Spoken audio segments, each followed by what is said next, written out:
My sister used to laugh at me for marrying a simple farmer while bragging her husband was some finance genius. But when their investments tanked, my parents came begging me to sell our land and save them. Their faces went pale when my husband calmly said, "Actually, the land's not hers. It's mine." Oh, the sheer audacity. Can you believe my own sister, Tamara, at my wedding reception, dared to toast the happy couple who always did play in the mud? The laughter that followed hit me like a physical blow, and my cheeks burned as 200 wedding guests stared, undoubtedly judging me and Peyton. That was supposed to be the happiest day of my life, but it felt like a public execution. I should have known Tamara wouldn't let my wedding pass without reminding everyone exactly where I stood in the family hierarchy. There she was, absolutely radiant in her designer bridesmaid dress, holding court at the head table. Meanwhile, I sat there in my grandmother's altered wedding gown, fighting back tears. "Bethany, honey, smile," my mother hissed, her perfectly manicured fingers digging into my arm. People are watching. Of course, they were watching. They'd been watching my whole life, waiting to see which Blair sister would stumble first. Spoiler alert, it was always going to be me. Under the table, Peyton's calloused hand found mine, his thumb tracing gentle circles on my palm. When I looked at him, his brown eyes were steady and kind, completely unbothered by the snickers echoing around us. "Let them laugh," he murmured, his breath tickling my ear. "We know what we have." God, I love this man.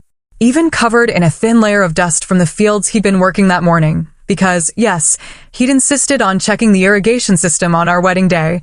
He was more real than anyone in that room full of pressed suits and fake smiles.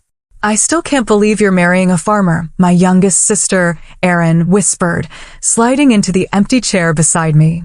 At 27, she was the diplomatic one, always trying to smooth over the family's rough edges. "I mean, I think it's romantic, but Mom's been popping antacids all week." Thanks for the pep talk, I deadpanned, watching Tamara work the crowd like she was running for office. At 31, she had perfected the art of being the golden child, Stanford MBA, corner office in Manhattan, a husband who wore $1,000 suits and talked about market volatility at dinner parties. "That's not what I meant," Erin quickly said. Ladies and gentlemen. My father, Donald's, voice boomed through the microphone, cutting through the chatter. He stood at the podium, his silver hair perfectly styled, his expression somewhere between resigned and disappointed. "I'd like to say a few words about my daughter, Bethany." My stomach dropped. This couldn't be good. "Bethany has always been unique," he began, and I caught Tamara smirking behind her champagne glass.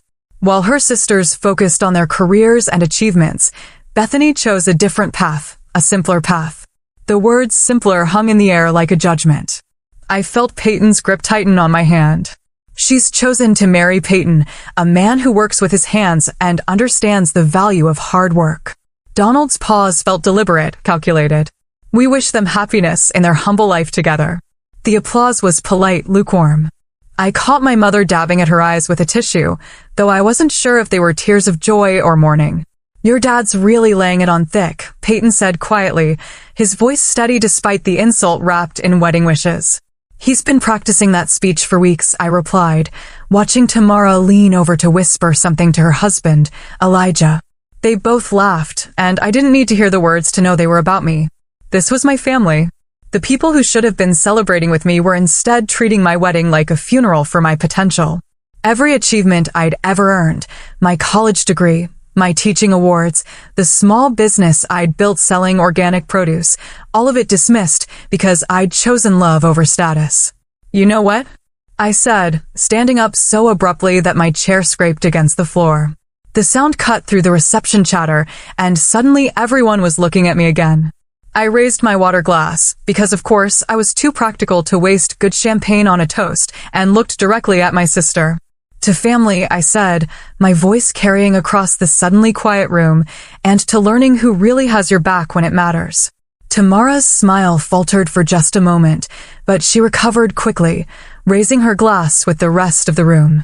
The toast felt like a line drawn in the sand, though I don't think anyone else realized it yet. As I sat back down, Peyton leaned over and whispered, "That's my girl." I had no idea how prophetic those words would turn out to be. 3 years later, I stood in Tamara's marble-tiled foyer, holding a casserole dish that probably cost less than her doormat. The annual Blair family barbecue was in full swing, and I could already hear the familiar soundtrack of my childhood, clinking glasses, forced laughter, and the subtle art of one-upmanship disguised as conversation. "Bethany," my mother's voice rang out as I stepped onto the pristine back patio. "There you are. We were just talking about the Hamptons house Tamara and Elijah bought." Of course, they were. Tamara glided over in a flowing white sundress that probably cost more than my monthly grocery budget. Her smile was as perfectly maintained as her landscaping. "Oh, you brought food?" she said, eyeing my casserole dish like it might contain something contagious. "How thoughtful." "Green bean casserole," I said, setting it down on the catering table next to the professionally prepared spread. "It's from our garden." "Is it organic?" Elijah appeared beside his wife, martini in hand, his polo shirt so crisp it could cut paper. "Or just basic?" The question hung in the air while several family friends turned to listen. I felt that familiar heat creeping up my neck. "It's homegrown," Peyton said quietly, stepping up beside me. His jeans were clean but worn, his button-down shirt simple cotton next to Elijah's designer everything. He looked like he'd wandered in from a different world. Right, Elijah nodded with exaggerated interest. "The farming thing. How's that going?" "Still playing in the dirt." "We're doing well," I said, forcing my voice to stay level. "The farm's been profitable for 2 years running." Tamara laughed, the sound like wind chimes in a hurricane. "Profitable? Oh, honey, that's adorable." "Elijah just closed a deal worth more than your little farm probably makes in a decade." "Actually," my father interjected, walking over with his bourbon, "I've been meaning to ask about that. This farming venture of yours, when are you planning to do something more substantial with your lives?" "Donald," my mother warned, but her tone suggested she wanted to hear the answer too. "We're happy," Peyton said simply. "The work is good, honest work." "Honest work," Elijah repeated, swirling his martini. "That's one way to put it. Though I have to say, watching you two at family events is like watching a nature documentary. Here we see the simple farm folk in their natural habitat." The group around us chuckled. I saw Erin wince from across the patio, but she didn't say anything. "At least we sleep well at night," I said, the words slipping out before I could stop them. The laughter died. Elijah's smile tightened. "What's that supposed to mean?" Tamara asked, her voice sharp enough to cut glass. "Nothing," I said quickly, "just that physical work makes you tired." But the damage was done. I'd crossed some invisible line, and everyone could feel it. "Well," my mother said with forced brightness, "who wants to see the new pool house?" The group dispersed, following Tamara toward the latest addition to her property empire. I started to follow, but Peyton caught my arm. "I'm going to check on the truck," he said. "Make sure we didn't leave the windows down." I knew he just needed air. These gatherings were harder on him than he let on, watching his wife get picked apart by her own family while he stood there powerless to stop it. "I'll come with you," I said, but he shook his head. "Stay. Enjoy your family." The word enjoy carried weight. We both understood. I found myself alone by the pool, watching the sun reflect off water that probably cost more to maintain than we spent on groceries. The sound of laughter drifted from the pool house tour, and I wondered what it would feel like to belong in that group instead of always standing on the outside looking in. "They're being awful today," Erin said, appearing beside me with 2 glasses of wine. "Today?" I took the glass gratefully. "This is just Tuesday for them." "It's not always like this, is it?" I turned to look at her. When was the last time anyone in this family asked about my life without it being a setup for a joke? Erin was quiet for a moment. "Things have been tense lately with Elijah's work, I mean." "Tamara's been stressed." "Stressed about what?" "I probably shouldn't say anything," Erin glanced around, then leaned closer. "Some of his investments haven't been going well. Big ones. Tamara's been making comments about having to adjust their lifestyle." Before I could respond, Tamara's voice cut across the patio like a blade. "Bethany, come settle a debate for us." I walked back to the group, wine glass in hand, already bracing myself. "We were just discussing career trajectories," Tamara said, her smile predatory. "And I was telling everyone how you've really found your calling. I mean, not everyone can handle the intellectual demands of, what do you call it, subsistence farming." The group laughed right on cue.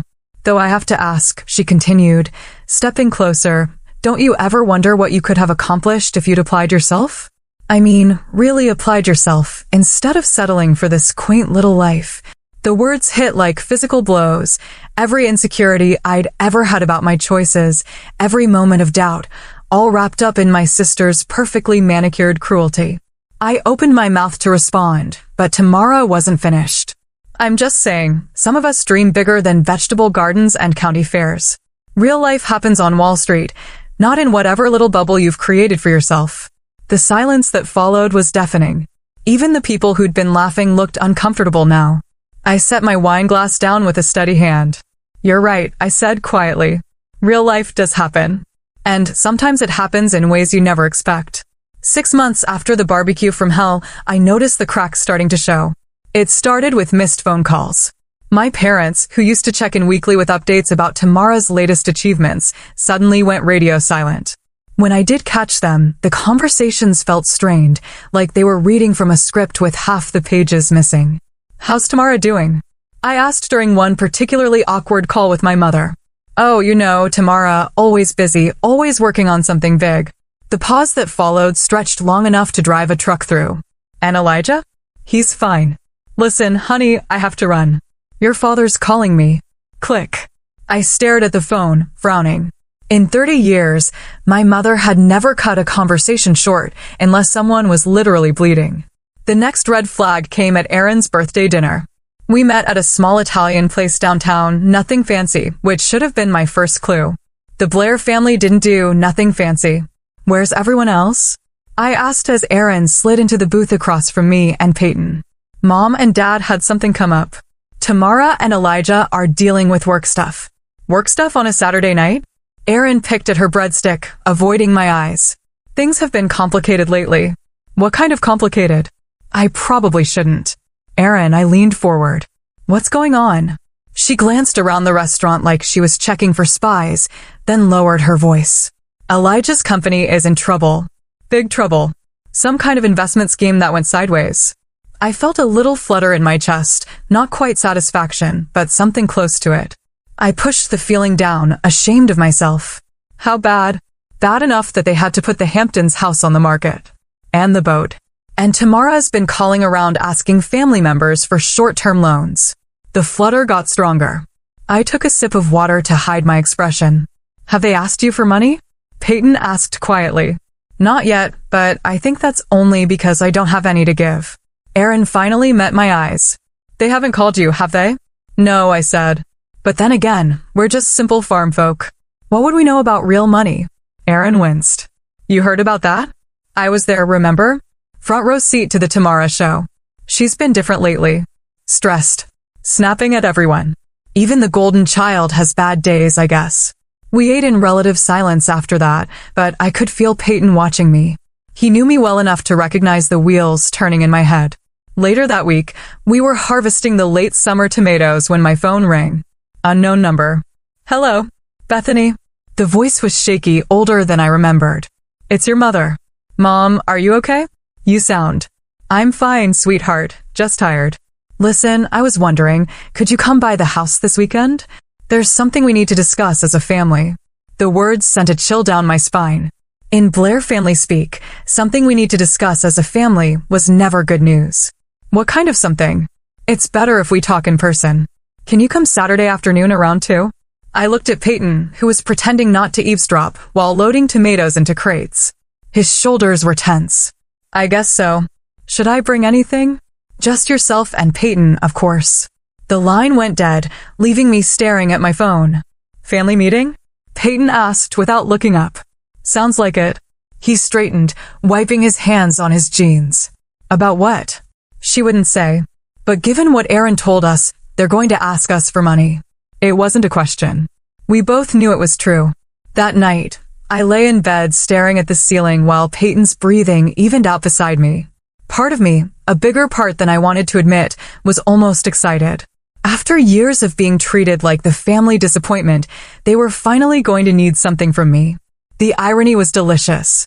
All those comments about our simple little life and playing in the dirt, and now they were going to come hat in hand to the farm girl they'd spent decades mocking. But another part of me, The part that still remembered being 7 years old and desperately wanting Tamara to include me in her games, felt sick at the thought of my family's pain. Saturday morning arrived, gray and drizzly, matching my mood. Peyton was unusually quiet as we drove to my parents' house, his hands steady on the wheel, but his jaw tight. Whatever they ask, he said as we pulled into the familiar driveway, remember that you don't owe them anything. I know. Do you? Because you have a soft heart, Beth, and they know how to use that against you. I looked at the house where I'd grown up, with its perfect lawn and pristine shutters. It looked smaller than I remembered, less imposing. I'll be fine. But as we walked up the front steps, my phone buzzed with a text from an unknown number. Emergency family meeting. Please come. We need you. It was from Tamara. The same sister who'd spent years telling me I'd never amount to anything was asking for my help. I slipped the phone back into my pocket and rang the doorbell, my heart hammering against my ribs. Time to see what real life looked like when it came knocking on the farm girl's door. The living room felt like a courtroom when we walked in. Everyone was already there, arranged in a careful semicircle like they'd been planning this ambush for weeks. My parents sat on the couch, looking older than I remembered. Tamara perched on the edge of the armchair, her designer clothes wrinkled, her usual perfect composure cracked around the edges. Elijah stood by the window, his back to us, hands shoved deep in his pockets. Only Erin looked genuinely uncomfortable, shooting me an apologetic glance from her spot on the ottoman. Bethany, Peyton, my father said, gesturing to the 2 chairs they'd clearly positioned for us. Thank you for coming. We sat down, and I immediately felt like I was on trial. So I said, breaking the heavy silence, what's this about? My mother twisted her wedding ring, a nervous habit I remembered from childhood. We wanted to talk to you about the family situation. What situation? Elijah finally turned around, and I was shocked by how haggard he looked. The cocky confidence was gone, replaced by something desperate and angry. Cut the act, Bethany, he snapped. You know exactly what situation.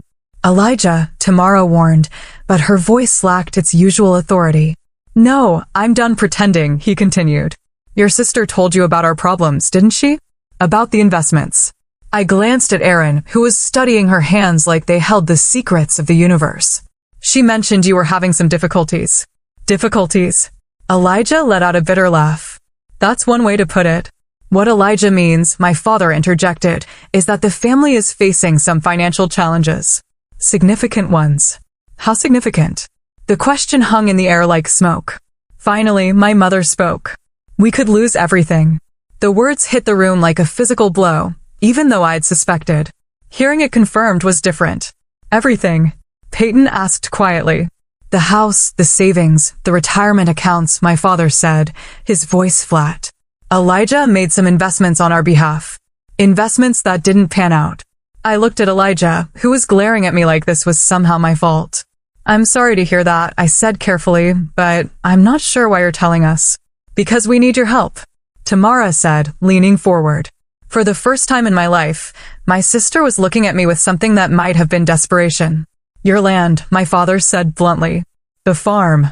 We need you to sell it. The words hit me like a slap. Excuse me. It's the only asset in the family that's not tied up in the mess, my mother explained, her voice pleading. If you sell the farm, we can pay off the debts and start over.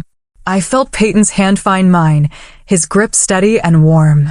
You want us to sell our home, I said slowly, to fix your mistakes? It's not about mistakes. Elijah said, his voice rising. It's about family. About doing what's right. What's right? The words came out sharper than I intended. What's right is asking your family to sacrifice everything they've worked for you've worked for. Tamara stood up, her composure finally cracking completely. Bethany, you're playing house on a patch of dirt. This is real life. Real consequences. Real consequences for choices you made. We're family, my mother cried, tears streaming down her face. Family helps family. Where was this family loyalty when you spent years mocking everything we built? I stood up too, my hands shaking. Where was it when you treated Peyton like dirt under your shoes? That's not fair, my father said, but his voice lacked conviction. Isn't it? You want to talk about fair?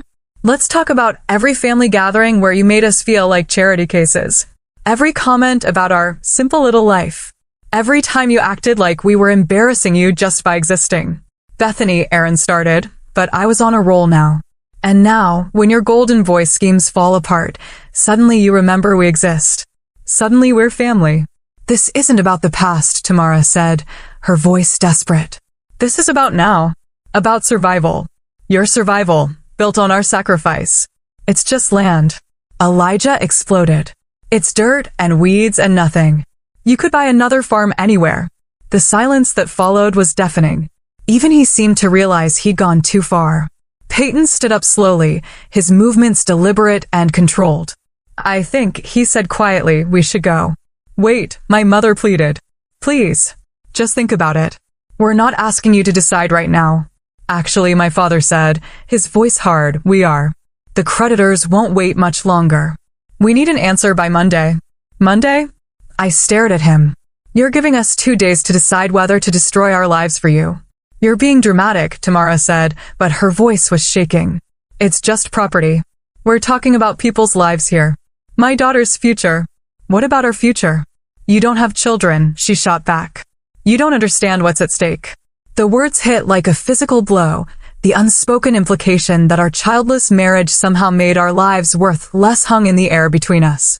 Peyton's jaw tightened, and I saw his hands clench into fists. We're leaving, I said, grabbing my purse. Bethany, please, my mother called as we headed for the door. Just think about it, please. I turned back one last time, looking at these people who shared my blood but felt like strangers. I'll think about it, I said. But you should think about something too. You should think about what kind of people ask their family to lose everything to save them from their own mistakes. As we walked to the truck, my father's voice followed us out. You'll come to your senses once you realize what you owe us, Bethany. What we've done for you over the years. Peyton's hand was on the truck door, but he paused, his knuckles white against the metal. What we owe them, I said loud enough for everyone to hear, after 30 years of being treated like the family disappointment. What exactly do we owe them? No. One had an answer for that, at least not one they were willing to say out loud. The drive home was silent, except for the sound of gravel crunching under our tires. Peyton's knuckles were still white on the steering wheel, and I could practically feel the anger radiating off him in waves. We pulled into our driveway, and I stared at our modest farmhouse, the place my family wanted us to sacrifice like it meant nothing. The evening light made the fields look golden, peaceful. Everything I'd ever wanted was right here. I need to show you something, Peyton said as we got out of the truck. Peyton, I'm not selling. I don't care what they... I know you're not selling. That's not what this is about. He headed toward the barn, his stride purposeful. There are things I should have told you years ago. I followed him, confused. What things? Instead of answering, he led me to the back of the barn where he kept his office. I'd been in there 1,000 times, but he went straight to a filing cabinet I'd never seen him open. Sit down, he said, pulling out a thick manila folder. Peyton, you're scaring me. I'm not trying to scare you. I'm trying to show you who we really are. He opened the folder and spread papers across his desk. What we really are. I leaned forward, squinting at the documents. Legal papers, patents, financial statements with numbers that made my head spin. What is all this? This, he said, pointing to a patent document, is the irrigation system we use on the Northfield. The one I cobbled together from spare parts. I read the header, patent granted to Peyton Stone for advanced precision agriculture irrigation system. You patented it? 3 years ago?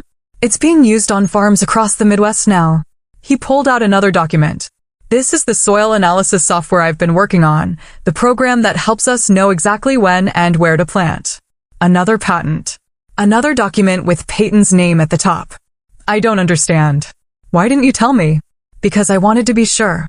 I wanted to build something real before I started talking about it. He sat down across from me, his expression serious.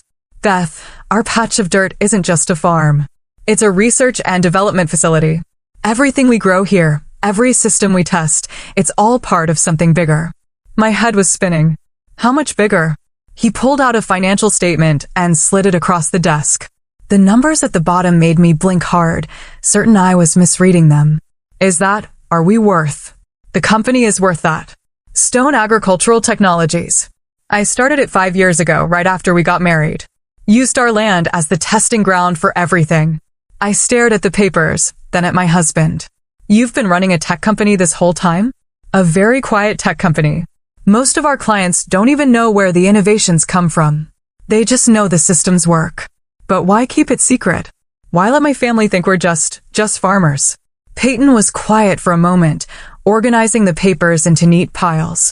Because I wanted to see who they really were, he said finally. I wanted to see how they'd treat us when they thought we had nothing to offer. The words hit me like a physical blow. You knew all this time? You knew how they saw us, and you just let it happen? You let them show their true colors. Yes. While I suffered through every family gathering, thinking we really were the poor relations. Beth, do you have any idea how that felt? Sitting there while they mocked everything we'd built, thinking maybe they were right, maybe I'd thrown my life away. Peyton reached for my hand, but I pulled back. You let me doubt myself. You let me think we were struggling while you were sitting on all this. We were never struggling. Our bills were always paid. We never wanted for anything. That's not the point. I stood up, pacing to the window. The point is you let me feel small. You let them make me feel small. I never wanted that. But you allowed it. The silence stretched between us, heavy with years of unspoken truths. There's more, he said quietly. I turned back to him. More what? Elijah's company. The investments that failed. Peyton pulled out another folder. He bet against us. Against Stone Agricultural Technologies.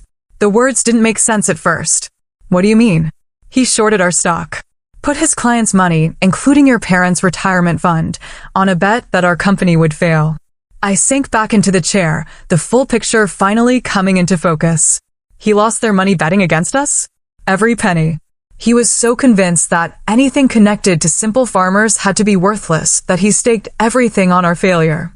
My phone buzzed on the desk. Text message from Aaron. They're coming to the farm tomorrow. All of them. Dad says they won't take no for an answer. I showed Peyton the message. He read it, then looked up at me with something that might have been anticipation. Good, he said. Let them come. Good?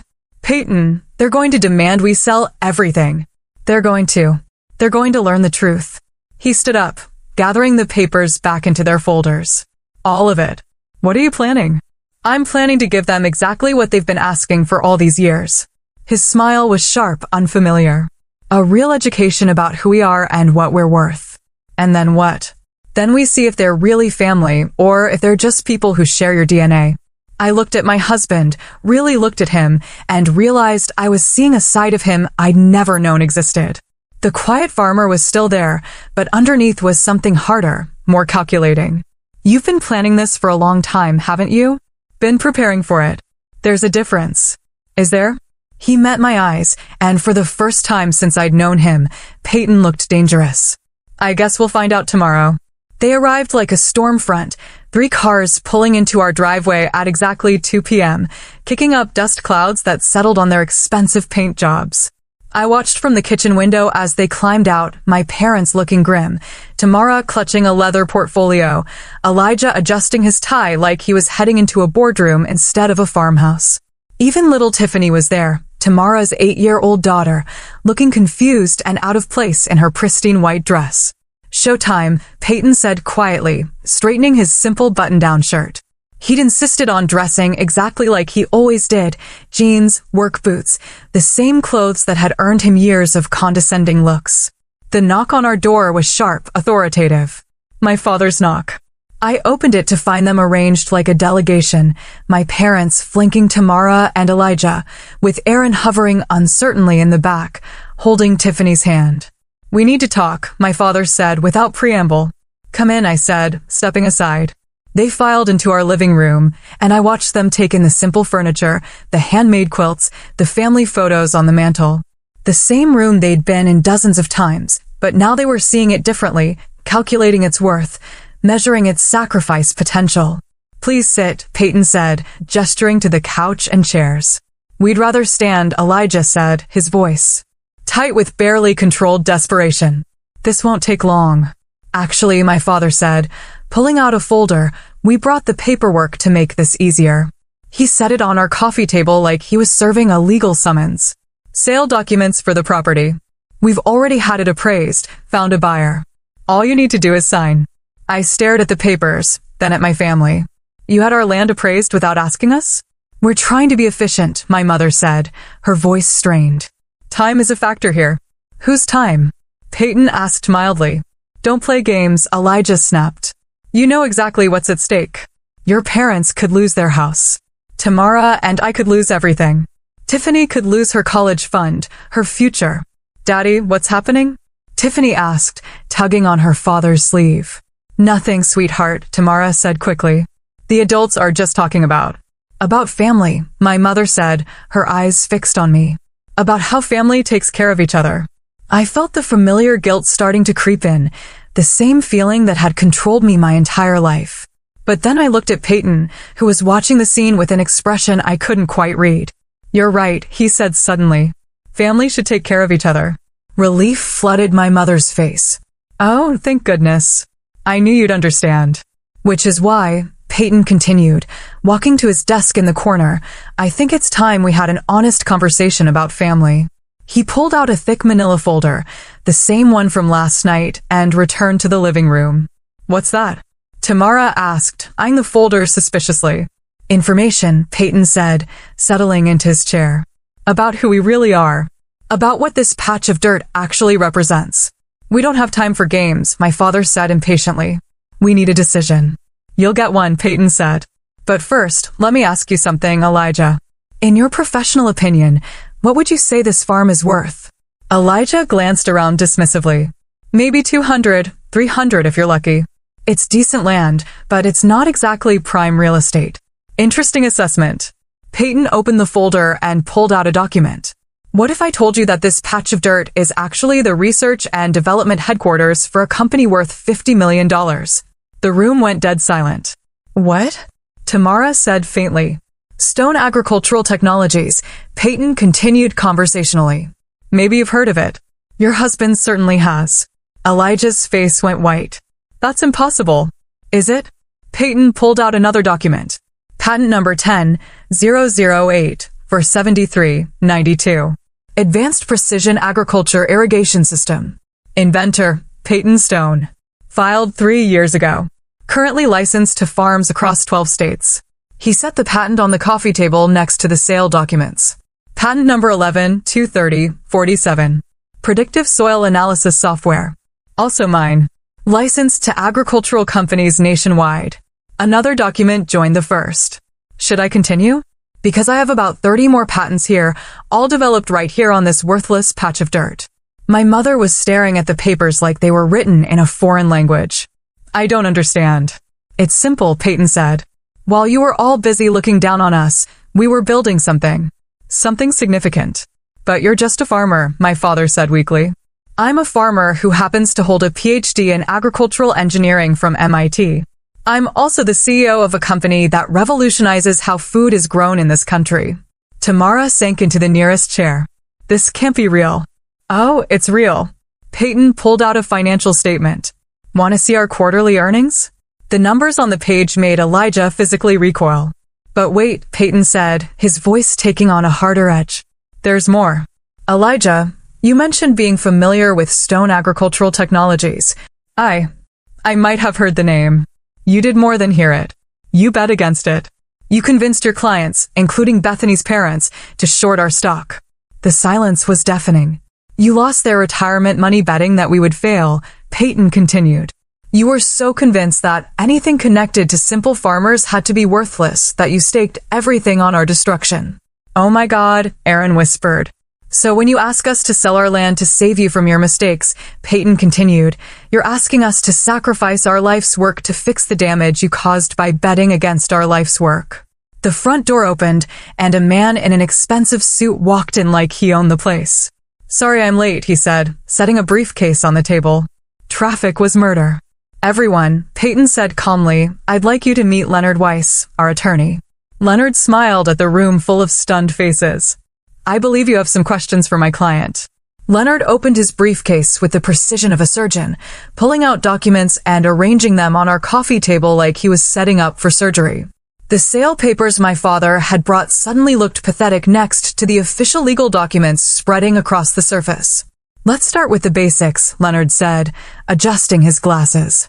The property in question is owned outright by Stone Agricultural Technologies, a corporation wholly owned by Peyton and Bethany Stone. No liens, no mortgages, no encumbrances of any kind. That's impossible, my father said. We helped them with a down payment, which was repaid in full with interest 18 months after the purchase. Leonard interrupted smoothly. I have the canceled checks right here. He slid a document across the table. My father stared at it like it might bite him. Furthermore, Leonard continued, any attempt to force a sale through legal channels would be inadvisable. The property is protected under several agricultural preservation statutes, and the ongoing research conducted here has federal grant protections. Federal grants? My mother whispered. Oh yes, Peyton said. The Department of Agriculture has been very interested in our work. We're currently developing drought-resistant crop systems that could revolutionize farming in climate-affected regions. Elijah finally found his voice. This is all very impressive, but it doesn't change the fact that we're family. That we need help. Family? I repeated, standing up. The word tasted bitter in my mouth. Let's talk about family, shall we? I walked to the mantel and picked up a framed photo from my college graduation. Remember this day?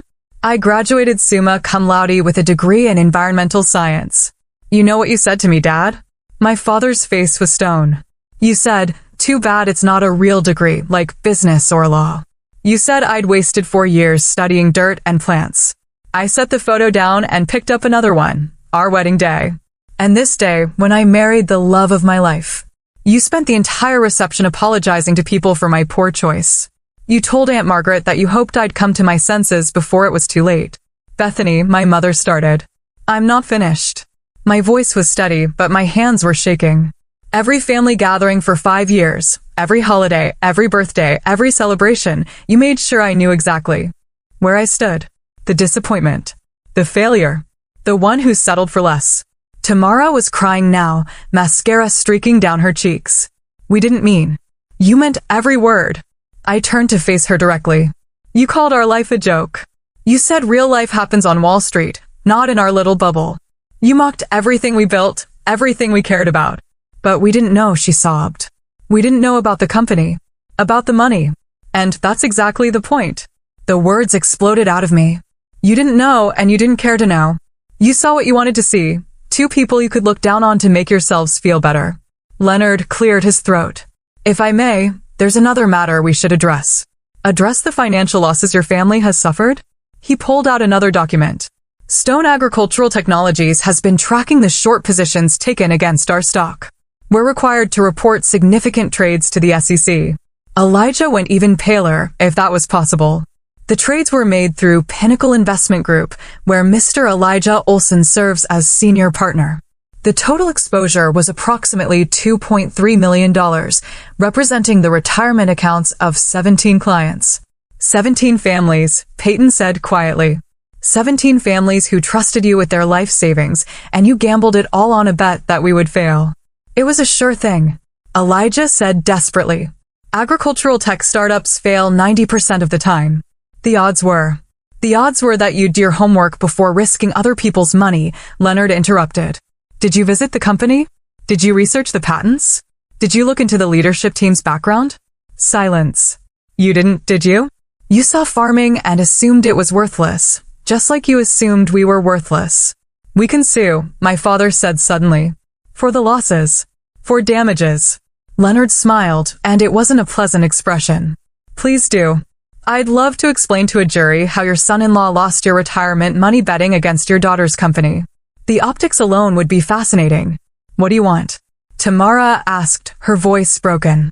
What do you want from us? I looked around the room at these people who shared my blood, but had never really been my family.